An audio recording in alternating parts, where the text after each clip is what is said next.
entrevista con Pedro Ferriz de Con. Central FM. Equilibrio.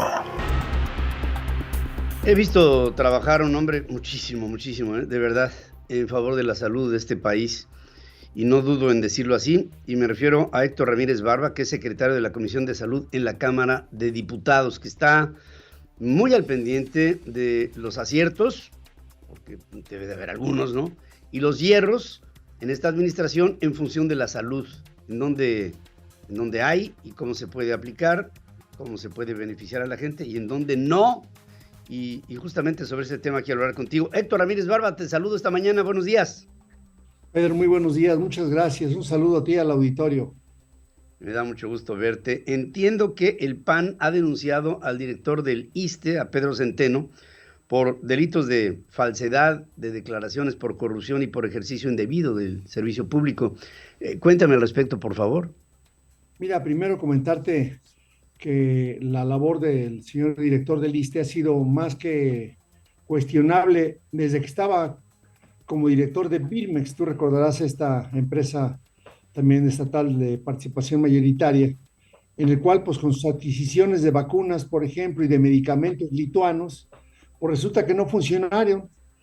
Se compraron cantidades impresionantes de medicamentos en teoría para algunas cosas de dolor y de cáncer, y en la práctica pues solamente fueron sustraídos un poco más de 22 millones de euros pagados a una compañía que no fue la que trajo, y los medicamentos de tan baja calidad no fueron autorizados. Ahora que llegó al ISSSTE, pues este 20 de junio del 2022 aprobó por mayoría de votos una contratación de adjudicación directa de una empresa que se llama Imedic.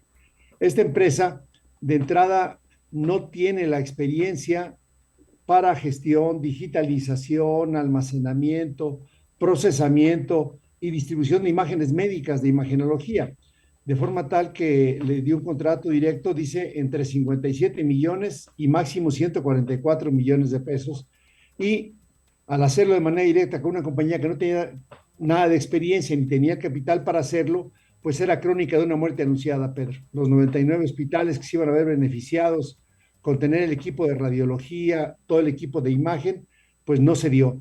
Y en algunos casos, como en el caso del Hospital 20 de Noviembre, pues también se asocia a que un diagnóstico retrasado pues puede traer efectos letales en el manejo de algunos pacientes, y que también esto pueda ser investigado. Entonces no se cumplió en materia de licitaciones.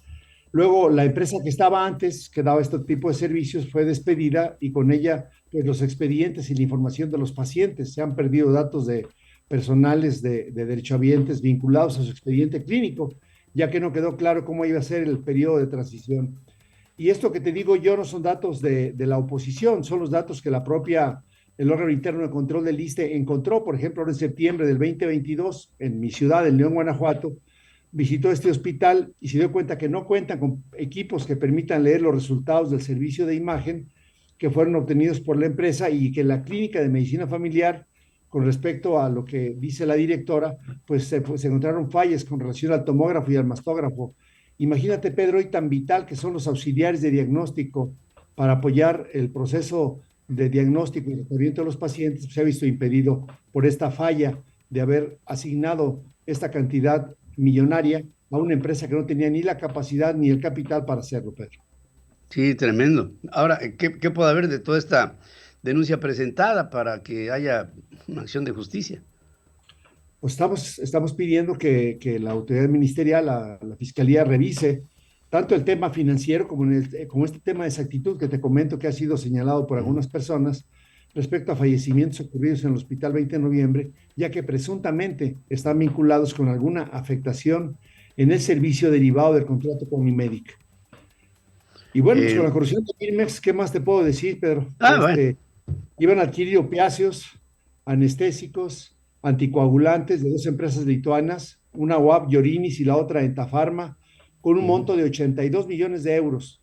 Una buena parte de la compra fue pagada y los cobros fueron fraudulentos. Además, Europa Comercializadora presentó documentos falsos para cobrar 25 millones de euros a nombre de los lituanos.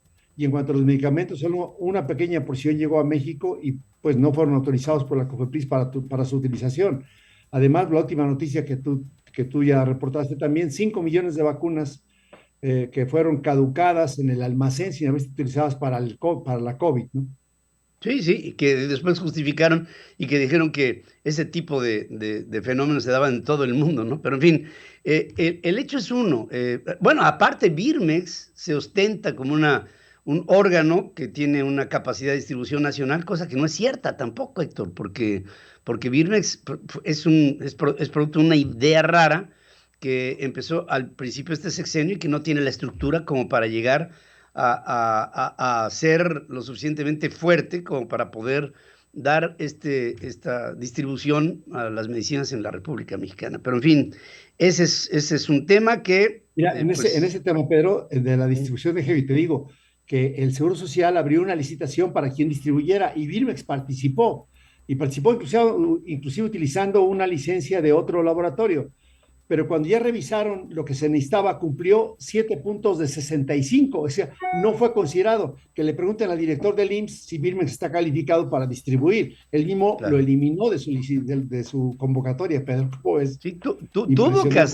tuvo que hacerlo, porque aunque sean otros datos, pues acaban siendo los datos y ve el manejo criminal, porque no es otra cosa, criminal, con el que el gobierno manejó este tema del COVID. O sea, lo que vivimos como resultado, si bien es cierto, hubo muerte en todo el mundo, por supuesto, muchas de estas en México se pudieron haber evitado. Claro. Y mira, la Auditoría Superior de la Federación adicionalmente ha advertido probables desfalcos del ISSSTE por casi 281 millones de pesos en la primera, debido a que no se recibió todo esto de imagenología que se había pagado antes a una empresa que se llamaba Tesi de México, SADCB, y también un daño por más de 16 millones de pesos que pagó a una empresa Impromet sin haber verificado que se hubieran recibido los servicios. Realmente tiene un descontrol impresionante en una institución que de por sí tiene serios riesgos de financiamiento, una pésima sincronización y obviamente una gerencia, desde que llegó este señor, muy mala. Tremendamente mala. Oye, antes de que terminemos esta entrevista, yo quisiera que me trataras este tema de la meningitis que se ha presentado en Durango, que ya ha cobrado muchas vidas. ¿Qué hay de todo esto? ¿Me podría hacer una explicación muy sintetizada de lo que está pasando ahí? Sí, mira, primero que no sabemos muchas cosas. Lo que sabemos es que murieron ya 22 personas. Día a día se liberan. Hoy nos encontramos con que la Fiscalía de la República ya emitió órdenes de aprehensión contra el director y contra los administradores, pero no sabemos la causa. En teoría se hicieron autopsias, no conocemos los resultados. Y lo que sí, primero decirte, Pedro, que es una tragedia, porque es gente que está dejando en la orfandad a hijos. Es algo que no debió haber ocurrido. Los mecanismos de certificación hospitalaria deben de ser muy claros, y obviamente que la COFEPRIS, con este austericidio republicano, pues no cumple su cometido de estar revisando que no haya riesgos sanitarios. Y si esto lo extendemos al resto de hospitales, basta decirte que una ínfima cantidad de hospitales públicos y privados cumplen, por ejemplo, los criterios de certificación del Consejo de Salubridad General, que son los estándares mínimos de infraestructura, de mantenimiento del equipo, del personal profesional que debe estar trabajando en estas instalaciones. Entonces, basta con meterse a la página del Consejo de Salubridad y te das cuenta que no se cubre. En este caso está ocurriendo. Hoy por la mañana veía yo ya un reportaje en León, Guanajuato, en donde hay ya 15 casos detectados de pacientes complicados después de haberles hecho algún procedimiento para la diálisis peritoneal, pero cuando los colocan en el catéter de Tenkov. Entonces, no sabemos cómo ingresó el hongo, si es que fue el hongo, no sabemos cómo fue el mecanismo, si eran medicamentos, se están haciendo rastreos, se suspendieron algunos temas, pero lo que es claro es que entró un germen al parecer, digo, porque no hay elementos públicos, Pedro, con el cual yo te pudiera dar información que pueda yo dar testimonio directo de ella. Simplemente lo que leo en las notas y lo que uno puede inferir. Pero lo que es un hecho es que la actividad supervisora de la COFEPRIS siempre llega a tapar el pozo una vez ahogado el niño. Sí, y llega evidentemente tarde.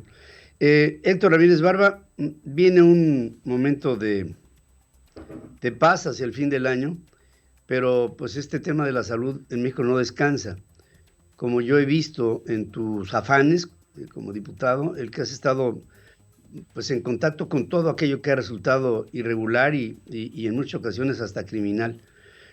Yo te pido que sigas así, que sigas adelante. Nosotros aquí tenemos la función de observar el trabajo que se hace desde el Poder Legislativo, y quiero decir que estoy frente a uno de los hombres que más ha trabajado en ello, y por eso, nada más por eso, como mexicano, te lo agradezco, y junto conmigo yo estoy seguro que millones de mexicanos también. Sigue así, sigue adelante y estaremos en contacto.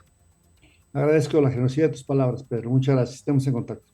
Gracias, Héctor Ramírez Barba, secretario de la Comisión de Salud en la Cámara de Diputados. De verdad, es un hombre que se ha afanado en luchar a favor de la salud en México, contra corriente, en un gobierno que no entiende nada sobre este tema de la salud y muchos otros más. Yo soy Pedro Ferriz Híjar y te quería comentar que en Central FM Equilibrio somos un gran equipo que requiere de tu apoyo, porque todos formamos parte de este gran proyecto. Así es, Central FM Equilibrio es un medio completamente independiente y nuestro principal apoyo eres tú.